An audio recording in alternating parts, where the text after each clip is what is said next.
Welcome back mga kabayan sa aking YouTube channel, OFW Today News Channel, na kung saan magbibigay sa inyo ng update, information at mga bagong balita, latest at trending. At siyempre, yung purpose din natin na magbigay ng information at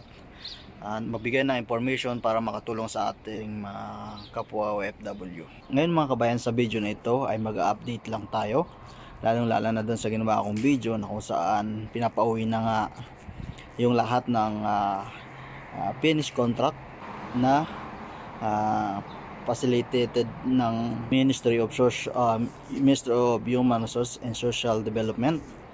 Ngayon mga kabayan, naglabas na rin ngayon ng advisory ang Embassy of Riyadh na same as Ministry of Human Resources, na kung saan nakapaloob doon yung repatriation nga ng mga OFW, na kung saan yung mga OFW pwede nang makauwi basta may kumpletong documents, at yung mga documents na yun ay dapat naka-ready na at naka-issue na sa kanila, na kung saan ito yung mga OFW na uwi na sana ngunit naabutan pa ng lockdown.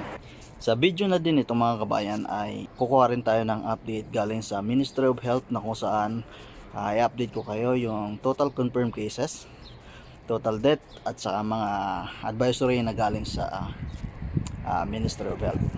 Mga kabayan, doon pinalabas na advisory ng Philippine Embassy sa Riyadh, nakapaloob doon yung dating kong mga sinabi, na kung saan yung employer ang siyang mag-a-apply sa Ministry of Human Resources, na kung saan yung link nga, nandito yung link, at ilalagay ko rin yung link sa description sa baba para naman mabisita ng employer, or pwede nyo sabihin sa inyong employer na mayroong ganitong pag-a-apply sa Ministry of Human Resources.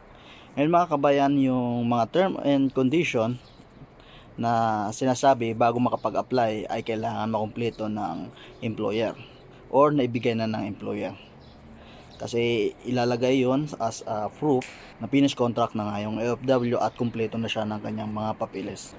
Ito yung mga term and condition na nakapaloob sa advisory ngayon. Nabanggit ko na rin to dati, so isa-isahin natin mga kabayan at i-explain natin. Ngayon mga kabayan, i-explain ko na lang sa inyo ulit yung mga kailangan term and condition na dapat gawin ng inyong employer para makapag-apply sa repatriation ng mga OFW or pagpapauwi ng mga OFW papunta Pilipinas.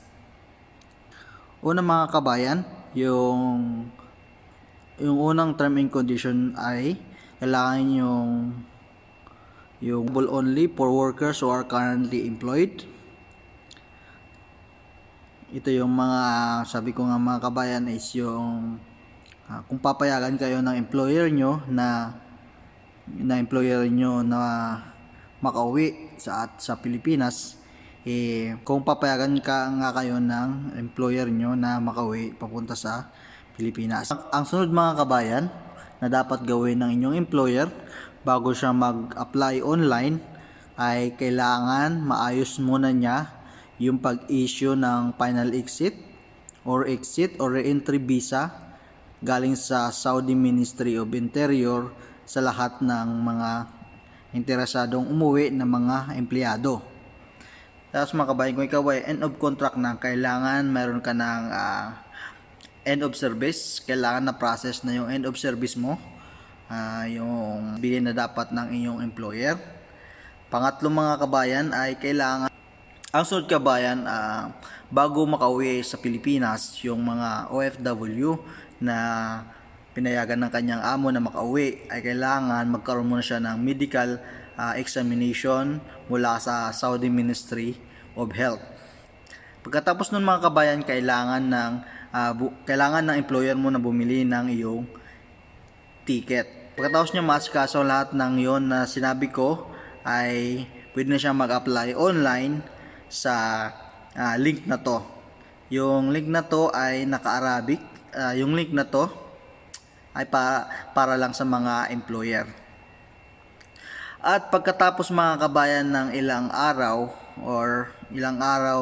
na ipag-evaluate ng Ministry of Human Resources at kumpleto na lahat at wala ng problema, sa oras po ng pagpapauwi or flight ng isang OFW or expat, kailangan pong ihatid po siya ng employer sa airport at kailangan niya siguraduhin na lahat ng documents na dala ni kabayan ay kumpleto para mawala siyang maging problema. Wala siyang maging problema yung employer at wala maging problema din yung empleyado niya sa pagpapauwi or sa immigration. Nasabi ko na dati nga ito kabayan na yung mga na itong pagpapauwi na to ay sinusupervise ng Ministry of Human Resources and Social Development. Ito rin isa sa mga humanitarian effort ng Saudi Arabia para mapauwi ang ibang mga OFW na gusto nang umuwi sa kanilang sa kanilang bansa. Ito po mga kabayan, pag kinilik nyo yung link, ito po yung makikita ng inyong employer. So mga kabayan, pwede nyo i-share ito sa mga employer nyo na mayroong ganitong advisory para naman matulungan kayo makapag-apply at yung mga gustong umuwi ay makakauwi na. Ngayon mga kabayan, update ko din kayo doon sa advisory galing sa Pilipinas na kung saan yung advisory nila na lahat ng OFW man na uuwi, land-based man or safe, ay pagdating sa airport ay magkakaroon ng 14 days quarantine.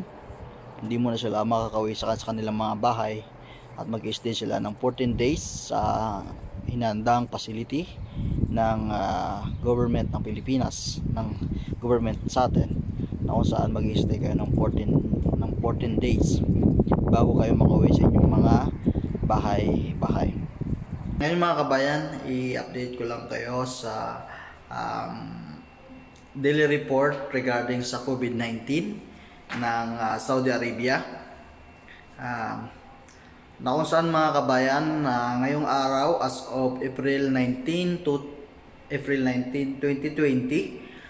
mayroon pong naitala na new cases na 1,088 at yung total recoveries po 1,398 at ang mga namatay po 97 na. Ngayon mga kabayan, yung update regarding sa corona total confirmed cases dito sa Saudi Arabia. Laging ang paalala ng Ministry of Health, palaging maghugas ng kamay, magsuot ng mask at magsuot ng gloves. At mga kabayan, pinapaalalahanan din palagi ng Ministry of Health na kung meron kayong nararamdaman na sintomas sa COVID-19 ay wag na pong mag-atubili na pumunta sa mga hospital or clinic para naman matest kung positive ba or negative. Ito po ay libre, sabi ng ating ng Saudi government, libre, kaya huwag po kayong matakot na meron kayong babayaran. Ito po ay effort ng Saudi Arabia para naman po sa atin to na ginagawa nila para hindi na mas lalo mag-spread pa yung coronavirus dito sa Saudi Arabia. So yun mga kabayan, hanggang dito na lang muna ang video na ito at ang update na ito at sa mga advisory. So kung mayroon po kayong mga katanungan ay huwag nyo nang kalimutan itanong yan, i-comment nyo lang po sa baba at sasagutin po natin sa abot ng ating makakaya.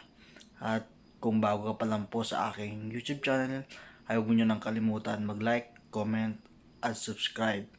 I-ring nyo na rin po ang bell para update ka sa mga video na ilalabas natin. At huwag nyo rin po akong kalimutan na i-follow sa aking FB page kasi doon rin po ako nagpo-post ng mga updated na news at advisory na kinakailangan ng mga kapwa OFW natin. So mga kabayan, i-follow nyo rin po ako sa FB at OFW Today News at sa Twitter din po at OFW Today News at sa Instagram. Same lang po yung pangalan. So hanapin nyo lang po yun para palagi kayong updated sa mga nangyayari sa mga bansa na kung saan man kayo nagtatrabaho ngayon. So mga kabayan, maraming salamat sa pag-antabay. Hanggang sa muli, kita-kits tayo sa next video at God bless sa ating lahat. at ingat-ingat po tayo mga kabayan.